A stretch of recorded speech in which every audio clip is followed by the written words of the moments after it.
Sean bienvenidos nuevamente. Para finalizar con la unidad 1, en esta videoclase desarrollaremos el último de los temas, la generalización cartográfica. Este es uno de los aspectos que sirven de apoyo en la cartografía al momento de preparar y presentar mapas cartográficos. El término generalizar implica expresar alguna idea o información de forma resumida, de tal modo que ésta sea comprensible y pueda aprovecharse de la mejor manera posible. Cuando hablamos de cartografía, la generalización implica presentar un dato geográfico a una escala menor, es decir, en un tamaño mayor del que corresponde si se atiende el detalle que éste posee. Como hemos visto en la clase anterior, resulta incorrecto ampliar el tamaño de un mapa si no se incorporan más datos y se varía consecuentemente la escala de análisis. Entonces también diremos que puede ser erróneo encoger el mapa y mostrar la información geográfica a una escala muy distinta de la que corresponden esos datos. Si la diferencia de escala es pequeña, no existe dificultad, pero si esta diferencia es grande, la representación resultante puede no ser adecuada y confusa. En caso de que la representación no se haga sobre papel, sino sobre una pantalla, y se está trabajando con un GIS, la situación es similar y resulta muy necesario aplicar alguna forma de generalización. A las limitaciones de la visión humana debemos sumar las limitaciones de la resolución que el propio dispositivo posee. Es decir, en muchos casos no sería posible mostrar todo en un simple vistazo. Es por estas limitantes que en el trabajo con un GIS la generalización no tiene importancia solamente para la visualización en sí misma, sino que también para el rendimiento propio del GIS a la hora de reproducir dicha visualización.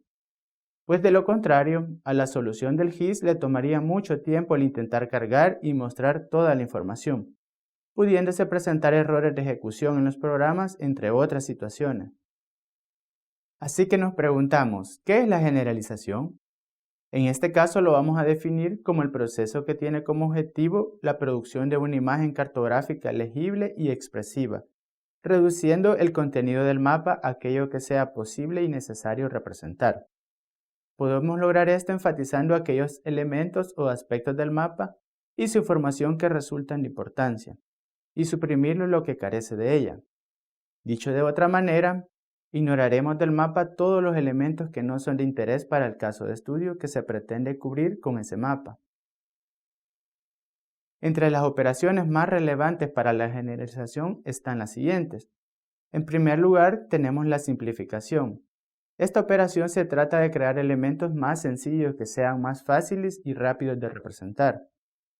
Los elementos originales se sustituyen por estos más sencillos, manteniendo las características visuales principales, pero las operaciones con los datos se optimizan. Otro tipo de operación sería el suavizado. En este tipo de operación se sustituyen las formas angulosas por otras más suaves y de menor complejidad. La operación de agregación nos permite que un conjunto de varios objetos se sustituya por uno nuevo con un menor número. Por ejemplo, al representar una ciudad, no hay que dibujar cada una de las casas, sino que solo el contorno de cada manzana. La exageración consiste en que en ocasiones mantener el objeto en la escala que corresponde haría que no se pudieran apreciar las características de este. La exageración permite exagerar su tamaño, es decir, presentarlo mucho más grande, para que pueda interpretarse con mayor facilidad y no perder la información de la representación. Y por último, tenemos el desplazamiento. En este modo de generalizar, un objeto se representa en una posición distinta a la que corresponde, con el fin de garantizar su visibilidad y obtener un resultado más claro. Ahora veamos algunos ejemplos sencillos de la aplicación de las operaciones de generalización. En este caso de la simplificación podemos apreciar que los elementos originales han sido reemplazados por otros más sencillos en sus características. En la agregación se ha reducido la cantidad de polígonos originales a simplemente 2 polígonos. En el suavizado o refinamiento se ha reemplazado por unas formas de menor complejidad. Y así también se ha hecho con la aplicación de los otros dos tipos de generalización. Entonces concluimos diciendo que al combinar las operaciones como las anteriores de forma adecuada, se obtiene una cartografía mucho más útil, en la cual la información que contiene resulta más accesible y práctica. Hay que tener claro que la generalización en el contexto de un GIS es importante, debido a la variedad de escalas posibles que puede tener la información con la que se trabaja. Así que por la variedad de escalas de representación que pueden definirse gracias a la flexibilidad que el propio GIS presenta en sus capacidades de visualización. Una aproximación básica para realizar el trabajo sería usar todo un conjunto de datos generalizados a medida que sea necesario en función de la escala de trabajo en cada momento. Es decir, si el usuario decide visualizar todo un continente, el SIG no traza todas las calles de ese continente, sino que se selecciona de forma automática los objetos a ser visualizados y después se crea la representación. Las operaciones de generalización se llevan a cabo en el momento mismo en que el usuario lo necesita. Por supuesto que la generalización no es infalible, pues también tiene sus limitantes, entre las cuales se encuentran. Aún en el caso de que el volumen de datos no fuera grande y no existieran problemas de rendimiento, una generalización automatizada por completo no nos garantiza un resultado óptimo. También, aunque existen algoritmos y formulaciones matemáticas que permiten generalizar de forma relativamente adecuada, el proceso global de generalización combina varios procedimientos distintos y en conjunto conforman un proceso que no está exento de subjetividad. Y por último, la labor tradicional del cartógrafo no puede automatizarse de forma total, y es necesario algo de trabajo manual para obtener un resultado de calidad o se debe evaluar el resultado generado por el procedimiento automático. Otro aspecto a considerar es que la forma de incorporar la generalización dentro de un GIS suele basarse en un enfoque multiescalar, en el cual se maneja información de la misma zona de estudio a diferentes escalas, y se usa en cada momento aquella que resulte más conveniente.